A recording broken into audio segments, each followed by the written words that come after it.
Good evening students, कैसे हो आप सब। मुझे आशा है कि आप सब बहुत अच्छे होंगे। तो हमने बिजनेस रिसर्च मेथड स्टार्ट किया था, जिसके हम 2 यूनिट कर चुके हैं। तो आज मैं आपको 3rd यूनिट कराऊंगी, ठीक है। तो चलिए शुरू करते हैं। ओके, तो ये है हमारी यूनिट 3, जो कि डेटा और सैम्पल, ये जो 2 टॉपिक है इन पे बेस्ड है। तो देखो, जब एक रिसर्चर रिसर्च करता है तो फिर उसको कुछ ना कुछ डेटा की ज़रूरत पड़ती है, जो कि उसकी रिसर्च से रिलेटेड होते हैं, उसकी रिसर्च में हेल्प करते हैं। तो ये डेटा क्या होता है? डेटा होता है रो फैक्ट्स एंड फिगर्स, है ना।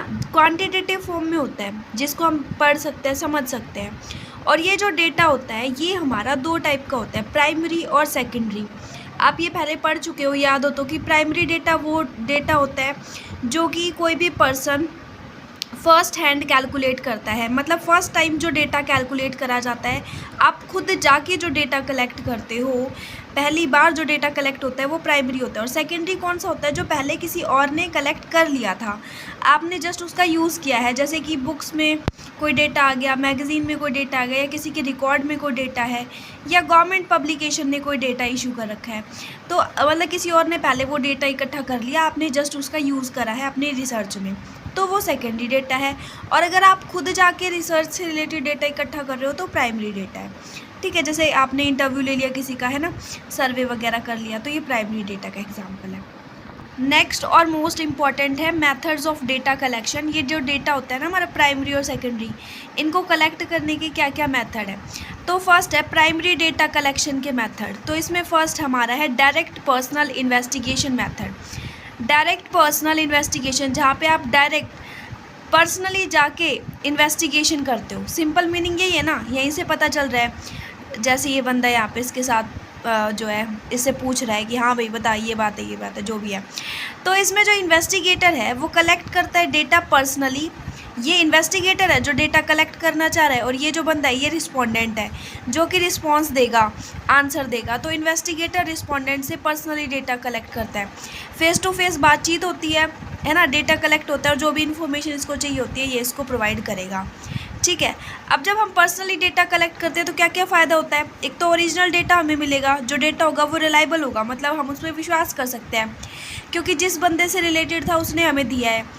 डेटा एक्यूरेट भी होगा, मतलब 100% शुद्ध, गारंटी है वो भी, है ना। और फ्लेक्सिबल होगा, मतलब ये जो है ये जब चाहे क्वेश्चन को घुमा फिरा सकता है, कंडीशन के अकॉर्डिंग, सिचुएशन के अकॉर्डिंग, है ना।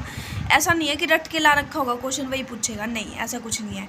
There is a chance of more response in it. और हो सकता है कि क्वेश्चन एक पूछे और बंदा जवाब दो दे, है ना, तो ज़्यादा रिस्पॉन्स भी मिल जाएगा। तो ये इसके फ़ायदे हैं। नुकसान क्या है? एक्सपेंसिव मेथड है, क्योंकि इसको एक एक बंदे के पास जाना पड़ेगा। अब इसके पास गया फिर किसी और के पास, तो मतलब बहुत ज़्यादा खर्चा लग जाएगा, टाइम भी खर्च होगा, है ना, लॉन्ग टाइम, और पैसे भी खर्च होंगे। और इसकी वजह से इसमें बहुत ज़्यादा न्यूमरेटर्स की ज़रूरत होती है, मतलब ऐसे बंदे जो कि डेटा कलेक्ट कर रहे होते हैं, इनकी बहुत ज़्यादा ज़रूरत होती है, क्योंकि अकेला बंदा तो कुछ नहीं कर सकता। और अगर लार्ज एरिया में डेटा कलेक्ट करना है तो फिर ये मेथड सुटेबल नहीं है, क्योंकि कितने बंदों के पास जाएगा भाई। तो हाँ, अगर छोटे एरिया में करना है तो फिर भी सुटेबल है। फिर है इनडायरेक्ट ओरल इन्वेस्टिगेशन मेथड, जिसमें कि आप किसी के पास जाके नहीं, बल्कि फ़ोन के थ्रू, है ना, फ़ोन के थ्रू अपने रिस्पोंडेंट से डेटा कलेक्ट करते हो, इसीलिए इसको टेलीफोन मेथड भी बोला जाता है। तो इसका फ़ायदा क्या है? एक तो टाइम बचेगा, आने जाने का जो खर्चा है ना वो बचेगा, तो इकोनॉमिकल है, आने जाने का खर्चा बचा, टाइम बचा, आने जाने का टाइम भी बचा, है ना। और लार्ज एरिया के लिए भी सूटेबल हो जाएगा, चाहे कितना ही दूर करना हो, फ़ोन ही तो करना है, और फ़ोन तो हम आराम से कर सकते हैं।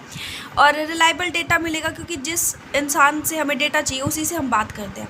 और इसमें भी आप जैसे आप बात कर रहे हो तो उसके अकॉर्डिंग क्वेश्चन चेंज कर सकते हो, मतलब कि फ्लैक्सिबिलिटी है आपके पास।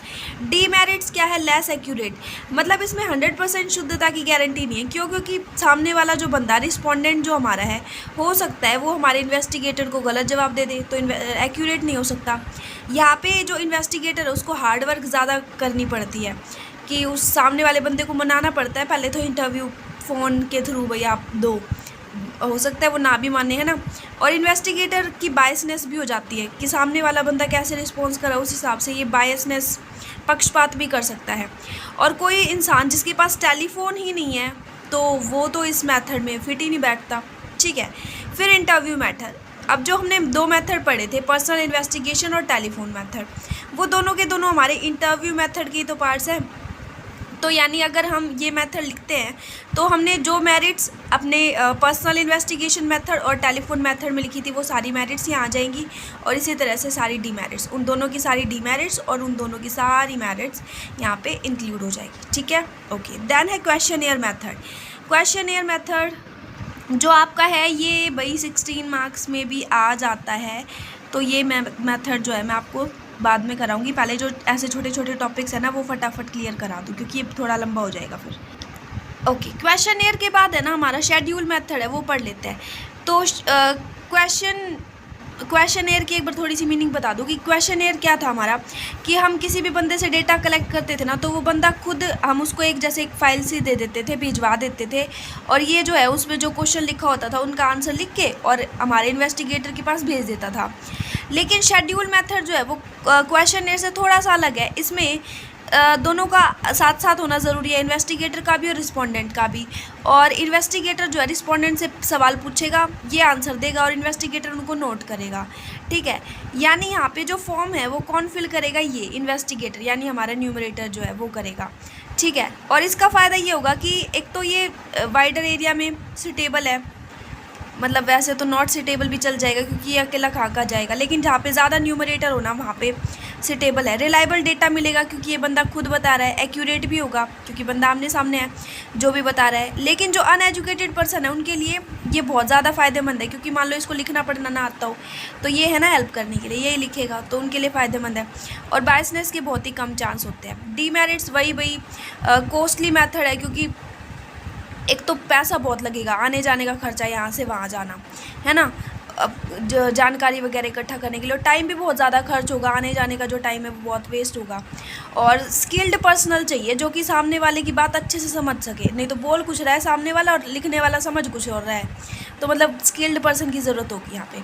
ठीक है, शेड्यूल्ड मेथड ये होता है। उसके बाद आता है आपका ऑनलाइन सर्वे, कि कभी कभी ऐसा होता है, आपने देखा होगा यूट्यूब पे ही सर्वे आ जाता है कभी कभी, या इंटरनेट पे, कि आपने आप 4-5 ब्रांड के नाम दे देंगे, इनमें से कौन से ब्रांड को जानते हो। जैसे कि घड़ी सर्फ हो गया, एक ये रिन हो गया, सर्फ एक्सेल हो गया, तो तीनों में से कौन से ब्रांड को आपने पहचाना है, तो उस पर क्लिक वगैरह करना होता है। तो ऑनलाइन सर्वे होता है ये। तो इस सर्वे से फ़ायदे क्या होते हैं, एक तो वाइड एरिया कवरेज हो जाएगा, है ना, एक टाइम पे बहुत सारे जो हमारे रिस्पोंडेंट है उन तक पहुंच जाएगा। दूसरा, टाइम सेव करता है, एक बार में पहुंचा दिया, टाइम की भी बचत हो जाएगी। और जो रिस्पोंडेंट है, आंसर देने वाले, उनको हेजिटेशन भी नहीं होती, क्योंकि उनको तो जस्ट क्लिक करना होता है ऑप्शन पे और कुछ नहीं करना होता। और इजीली हम डेटा को एनालाइज भी कर सकते हैं, क्योंकि हमारे पास बहुत सारे आंसर आ जाते हैं। डेटा एक्यूरेट भी होता है क्योंकि रिस्पोंडेंट उनको खुद फिल करता है। डीमेरिट्स क्या है, कभी कभी ऐसा होता है ना, स्किप का ऑप्शन भी दिया होता है साथ में, तो अगर आंसर नहीं भरना होता तो रिस्पोंडेंट स्किप कर देता है, तो ये सबसे बड़ा डीमेरिट है। और इसमें ये भी है कि हम पीपल से डायरेक्टली कनेक्ट नहीं कर पाते, यानी जो इंटरव्यूअर है वो उसके साथ नहीं मिल पाता, अब्सेंस होती है उसकी। और रिस्पोंडेंट जो है वो खुद भी बायसनेस कर सकता है, मतलब कि कुछ गड़बड़ कर जाए, जो ऑप्शन उसको ठीक लगे उसकी जगह कोई और ऑप्शन अगर वो फिल कर दे, तो मतलब गलत और इनएक्यूरेट डेटा अगर वो फिल कर दे तो, है ना। और कभी कभी वो आंसर ना दे क्वेश्चन का, अनआंसर्ड छोड़ दे, मतलब वो स्किप वाला ही ऑप्शन हो गया, तो ये भी उसकी जो है डीमेरिट्स है। नेक्स्ट है ऑब्जर्वेशन मेथड, जहाँ पे जो इंटरव्यूअर है वो ऑब्जर्व करता है किसी चीज़ को, समझता है, उसके बाद जो है कोई भी सैंपल जो कुछ भी है वो कलेक्ट करता है। तो ये है ऑब्जर्वेशन मेथड की डेफिनेशन की। ऑब्जर्वेशन मेथड क्या होता है, गैदरिंग डेटा को इकट्ठा करना, देख के, बिहेवियर्स को समझ के, और पीपल का जो बिहेवियर उसको ऑब्जर्व करके, जो भी इवेंट्स हैं, घटनाएं हैं, उनको समझ के डेटा इकट्ठा करना है, ऑब्जर्विंग मेथड कहलाता है। सबसे आसान मेथड है और ग्लोबली कहीं पे भी अप्लाई हो सकता है। ठीक है, जैसे कि ग्लोबली अप्लाई का मतलब ये है कि सिर्फ रिसर्च में ही नहीं, हर जगह अप्लाई होता है। जैसे टीचर जो है वो स्टूडेंट की शक्ल देख के पता लगा लेती है कि उसको टेस्ट प्रिपेयर है या नहीं, है ना, तो हर जगह अप्लाई होता है ये। और जैसे पेरेंट्स जो है वो अपने बच्चे की शक्ल देख के पता लगा लेते हैं कि बच्चा उदास है या खुश है। और मोस्ट रिलायबल मेथड है ये, क्योंकि जो ऑब्जर्वर है यानी इन्वेस्टिगेटर है वो स्पेशलाइज्ड है इस चीज़ में, ऑब्जर्व करना जानता है, तो वो अच्छे से डेटा, एक्यूरेट जो डेटा है वो कलेक्ट कर लेगा, तो रिलायबल डेटा मिलेगा, एक्यूरेट डेटा मिलेगा, और हाइपोथेसिस क्रिएट करने में बहुत ज़्यादा हेल्पफुल भी होगा। डीमेरिट्स क्या क्या है कि इसमें आप कंप्लीट आंसर नहीं मिल पाता इसमें, है ना, क्योंकि आप सामने वाले को देख को सिर्फ ऑब्जर्व करोगे, हो सामने वाले के मन में क्या चल रहा है कंफर्म ना भी पता कर पाओ, और क्लैरिटी नहीं होती किसी भी चीज़ की। Problem of pass can't be studies, मतलब सॉरी पास्ट लिखना था यहाँ पे कि पास्ट से रिलेटेड कोई भी प्रॉब्लम है उस मतलब हमारी रिसर्च से रिलेटेड, तो उसको नहीं पढ़ सकते, मतलब करंट की सिचुएशन का ही पता लगा सकते हैं। Having no other options are has to depend on the documents available, मतलब जो डॉक्यूमेंट्स हमारे पास अवेलेबल है ना उसी पे हमें डिपेंड करना पड़ता है, और कोई ऑप्शन नहीं होता, एक्स्ट्रा इन्फॉर्मेशन हमें नहीं मिलती, मतलब ठीक है। और यानी इन्फॉर्मेशन जो है वो बहुत ही लिमिटेड होती है। तो ये था ऑब्जर्वेशन मैथड। सो इससे पहले कि हम सेकेंडरी डेटा कलेक्शन मेथड पढ़े, अब हमारा जो स्किप बचा हुआ था ना क्वेश्चनियर मेथड, वो पढ़ लेते हैं। ओके तो ये हमारा क्वेश्चनियर मेथड है जिसमें स्ट्रक्चर्ड सेट ऑफ क्वेश्चंस होते हैं, मतलब कि बहुत सारे क्वेश्चंस होंगे और उनका एक मतलब कि लिस्ट सी बना दी जाती है क्वेश्चंस की, और उसको हम किसको दे देते हैं, रिस्पोंडेंट को। एक फॉर्म की फॉर्म में होता है वो, और हम उसको मेल के थ्रू या टेलीफोन या फिर खुद जाके हाथों से या फिर किसी के भी हाथों भिजवा देते हैं कि भाई आप जो रिस्पोंडेंट है उसको बोल देता है इन्वेस्टिगेटर कि आपको ये फिल करके और हमारे पास भेजना है, ठीक है। ये एक रिसर्च है हमारी, ठीक है। तो इसकी मेरिट्स क्या क्या हैं, एक तो ये बहुत ही कम खर्चा लगता है इसमें, क्योंकि इसमें जो इंटरव्यूअर है यानी इन्वेस्टिगेटर जो है वो रिस्पोंडेंट के पास खुद नहीं जाएगा, बल्कि एक फॉर्म भेजेगा और उस फॉर्म को इसे फिल करके भेजना है ना। तो बहुत ही कम खर्चीला है। रिलायबिलिटी है क्योंकि रिस्पोंडेंट खुद अपने हाथों से भर के भेजेगा, टाइम भी सेव हो रहा है ना, क्योंकि वही बात है कि पास जाना नहीं पड़ेगा ना, तो टाइम तो सेव हो ही रहा है। इंटरव्यूअर कोई ऐसा भी नहीं कर सकता भेदभाव कि इस रिस्पोंडेंट को अलग फॉर्म भेज दिया दूसरे रिस्पोंडेंट को अलग, सभी को सेम ही फॉर्म भेजेगा, तो कोई भी पक्षपात भेदभाव भी नहीं कर सकता। एनालाइज करना, बहुत सारे फॉर्म्स में से जो सही निकला उसको एनालाइज करना आसान हो जाएगा। डेटा जो है वो वैलिड डेटा होगा क्योंकि रिस्पोंडेंट खुद फिल कर रहा है। लार्ज ग्रुप को हम क्विकली असेस कर सकते हैं, मतलब एनालाइज कर सकते हैं। डीमेरिट्स क्या क्या हैं, अब हम इसकी डीमेरिट्स देख लेते हैं कि पर्सनल इंटरेक्शन नहीं हो पाता यहाँ पे, क्योंकि हम फॉर्म फिल करने के लिए भेज रहे हैं, तो पर्सनली तो इंटरेक्ट हो ही नहीं सकते रिस्पोंडेंट के साथ, और हो सकता है कि रिस्पोंडेंट रॉन्ग आंसर दे दे, है ना, और इनकम्प्लीट रिस्पॉन्स भी छोड़ सकता है। ज़रूरी थोड़ी ना वो फॉर्म को पूरा का पूरा ही फिल कर देगा, यानी अनआंसर्ड क्वेश्चनियर भी हो सकते हैं। और स्लोएस्ट मेथड है कि आपने तो फॉर्म भेज दिया रिस्पोंडेंट के पास, लेकिन रिस्पोंडेंट वापस करेगा या नहीं करेगा, और करेगा तो कितने टाइम बाद वापस करेगा, तो इसलिए बहुत ही स्लोएस्ट मेथड है। ये तभी हम इसको यूज़ कर सकते हैं मेथड को जब रिस्पोंडेंट एजुकेटेड हो, लेकिन अगर जो रिस्पोंडेंट है यानी जो बंदा रिस्पॉन्स दे रहा है अगर वो ही अनएजुकेटेड होगा तो फिर कैसे चलेगा।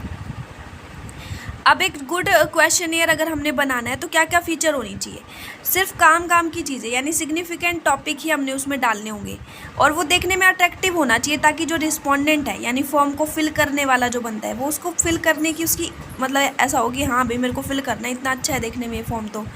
और रिसर्च के ऑब्जेक्टिव के अकॉर्डिंग होना चाहिए। क्वेश्चन जो है वो लॉजिकल सीक्वेंस में अरेंज होने चाहिए, उसमें जो भी हम वर्डिंग का यूज़ करें वो सिंपल होनी चाहिए और बहुत ही ज़्यादा क्लियर होनी चाहिए। सिस्टमैटिक मैनर्स में हमने क्वेश्चन अरेंज करने हैं, और क्वेश्चनियर ऐसे डिज़ाइन हो कि आपके ऑब्जेक्टिव्स को अचीव हो जाए, ये तो हम लिख चुके हैं। और लॉजिकल सीक्वेंस में होनी चाहिए, ये भी हम पढ़ चुके हैं, ठीक है। अब क्वेश्चन जो है वो ऐसे नहीं होने चाहिए कि रिस्पोंडेंट जो है उनको हर्ट करे किसी भी तरह से, मतलब रिस्पोंडेंट उसको अवॉइड ना करे, ऐसे नहीं होने चाहिए, ठीक है। तो हर्ट करे अगर ऐसे क्वेश्चन है तो उनको हमें अवॉइड कर देना चाहिए। लिमिटेड क्वेश्चन रखने चाहिए, ये नहीं है कि 50 क्वेश्चन डाल दिए फिर तो रिस्पोंडेंट आंसर ही नहीं देगा, है ना। तो मान लो अगर 10 क्वेश्चन है तो फिर ये सोचेगा कि हाँ चलो 10 ही है कि आंसर दे देते हैं। और ऑब्जेक्टिव क्वेश्चन यानी जो मल्टीपल चॉइस होते हैं ना MCQs, वही डालने चाहिए ताकि रिस्पोंडेंट को ज़्यादा लिखना वगैरह भी ना पड़े, ठीक है, तभी वो सारे क्वेश्चन का आंसर अच्छे से दे पाएगा। अब जो है वो मोस्ट इम्पॉर्टेंट है कि क्वेश्चनियर डिज़ाइन करते समय हमें क्या प्रोसीजर फॉलो करना चाहिए, क्या प्रोसेस अपनानी चाहिए। तो सबसे पहले जो भी इन्फॉर्मेशन हमें चाहिए, किस तरह की इन्फॉर्मेशन चाहिए उसको हम देख लेंगे, ठीक है, उसको डिटरमाइन कर लेंगे।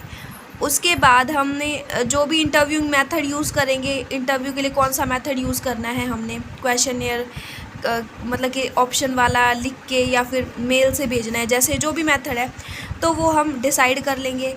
फिर उसके बाद क्वेश्चन का क्या कंटेंट होगा, टारगेट ऑडियंस के अकॉर्डिंग हम ये रखेंगे, क्वेश्चन की वर्डिंग क्या होगी, और क्वेश्चन जो है वो एक अच्छे ऑर्डर में एक अच्छी सीक्वेंस में होना चाहिए, उसका फॉर्मेट अच्छा होना चाहिए, मतलब अपीयरेंस अच्छा होना चाहिए, अट्रैक्टिव दिखना चाहिए। क्वेश्चनियर की लेंथ कितनी होगी, और जब सब कुछ सेट हो जाए तो उसके बाद हम उसकी प्री टेस्टिंग करेंगे, है ना। अपनी कंपनी के किसी बंदे के ऊपर उसको टेस्ट करेंगे ताकि देख सके कि वो ठीक है या नहीं है। उसके बाद अगर उसमें कोई प्रॉब्लम आती है तो फिर उसको हम एलिमिनेट कर देंगे, ख़त्म कर देंगे, और लास्ट में फाइनल जो फॉर्म है वो हमारा तैयार हो जाएगा बन के। उसको फिर हम जो हमारा इन्वेस्टिगेटर है वो भेज देगा रिस्पोंडेंट के पास।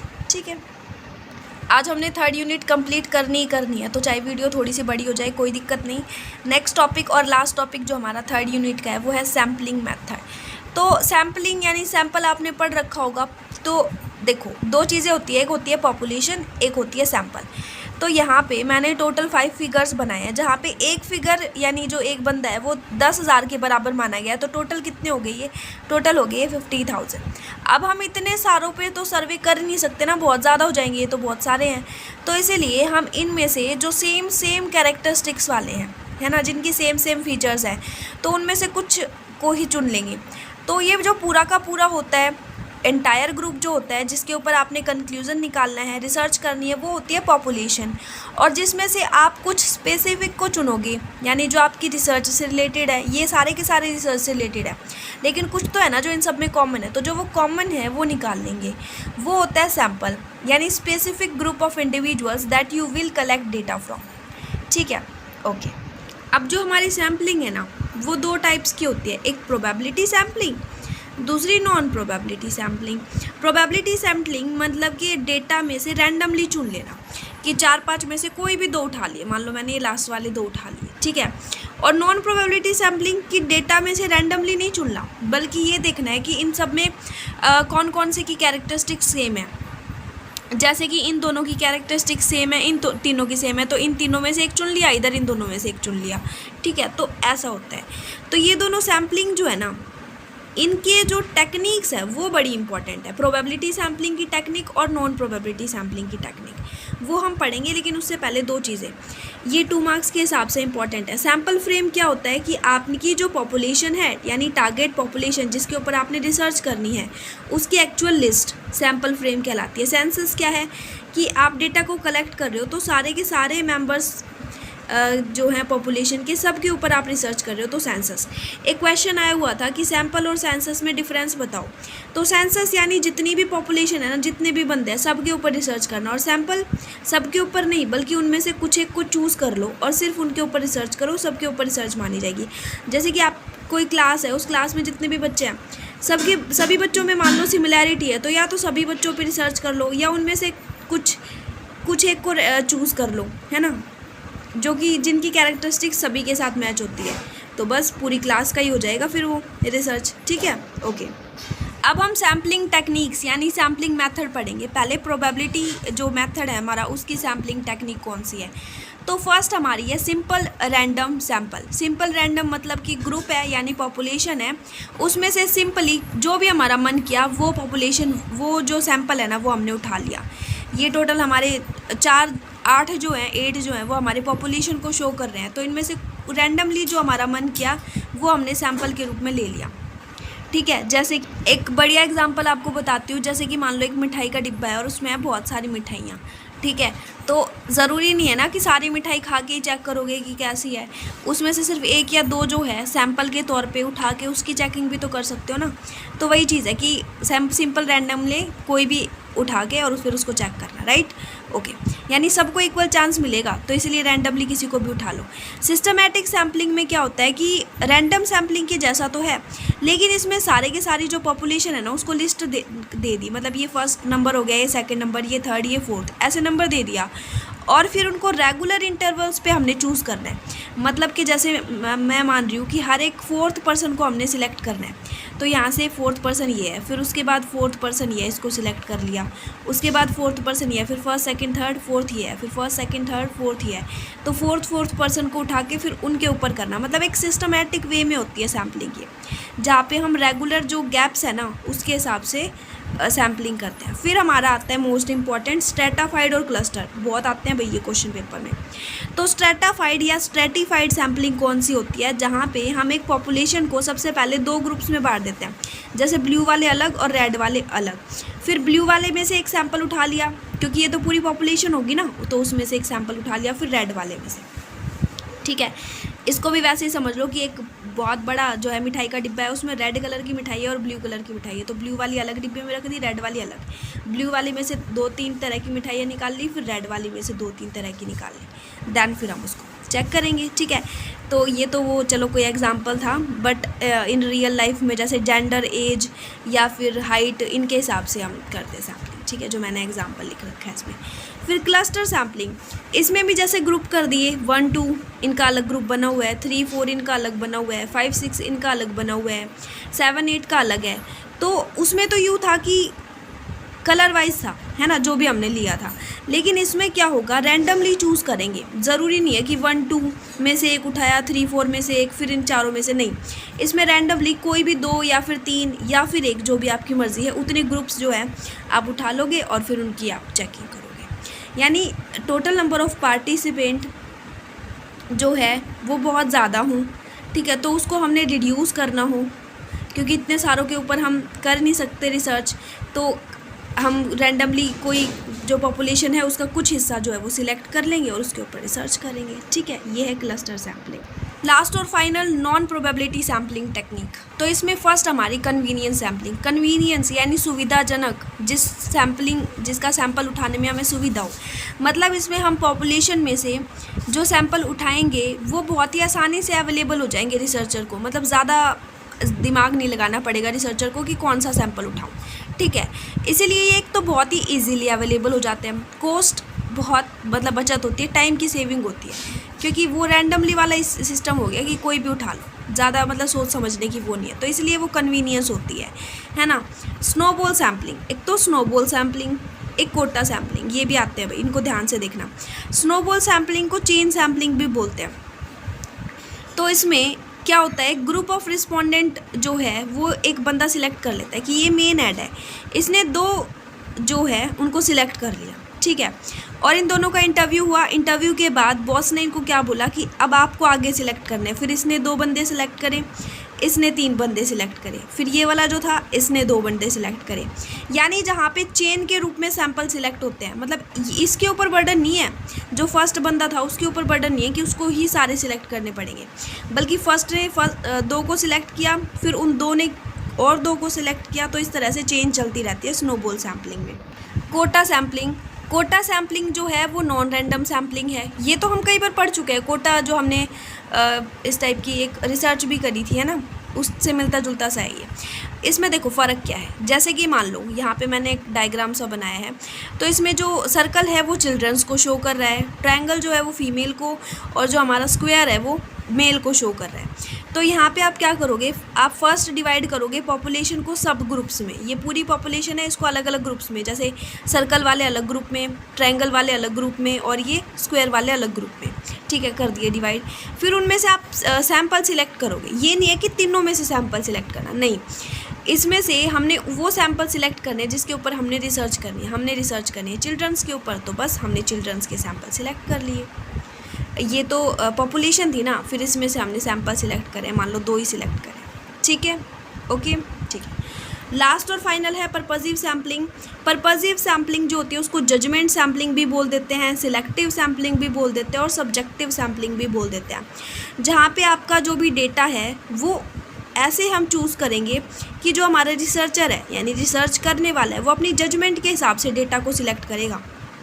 जैसे एक प्रोडक्ट है, वो उसको बेचना चाहता है, तो वो उसके सैंपल तो इकट्ठे कर लेगा, लेकिन अब वो क्या करेगा, मान लो कि उसके पास 2 ऑप्शन है, या तो सैंपल को डायरेक्टली कस्टमर्स के पास बेच दे, है ना, सैंपल का एक छोटा सा हिस्सा, पूरे प्रोडक्ट पूरा जो सामान है उसको बेचने के लिए सबसे पहले उसका एक छोटा हिस्सा यानी सैंपल को ही तो बेचेगा, तो या तो वो टारगेट कस्टमर, टारगेट जो पॉपुलेशन उसके पास बेच दे और उनको वो पसंद आ जाए तो फिर वो पूरे जो एरिया है वहाँ पे बेच दे, या दूसरा वो स्पेशल एक्सपर्ट की सलाह ले, उनका फीडबैक ले कि भाई आप चेक करो हमारा सैंपल कैसा है कैसा नहीं है, और एक्सपर्ट अगर बोल दे कि द बेस्ट है, और वो मतलब ऐसा एक्सपर्ट है कि उसको पूरी समझ है कस्टमर्स की सारी, मतलब उसको नॉलेज वॉलेज है, तो वो अगर हाँ ठीक है हाँ कर दे तो उसको मार्केट में बेच दे, तो दोनों में से उसके पास ऑप्शन होगा। मतलब अब ये वो जो रिसर्चर है उसके जजमेंट पे, उसकी सोच पे डिपेंड करता है कि वो कौन सा ऑप्शन चूज़ करेगा, ठीक है, उसके पर्पस पे डिपेंड करता है।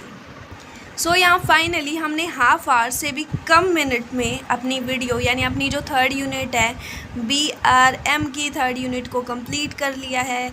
So thanks for watching. जिसको ये लेक्चर समझ आ गया होगा वो वीडियो को ज़रूर लाइक कर दें। साथ में आप कमेंट भी कर सकते हो, जो भी आपके डाउट है। वीडियो को शेयर करना बिल्कुल ना भूलें। जिसने चैनल सब्सक्राइब नहीं करा है ज़रूर सब्सक्राइब कर दें। Thanks for watching.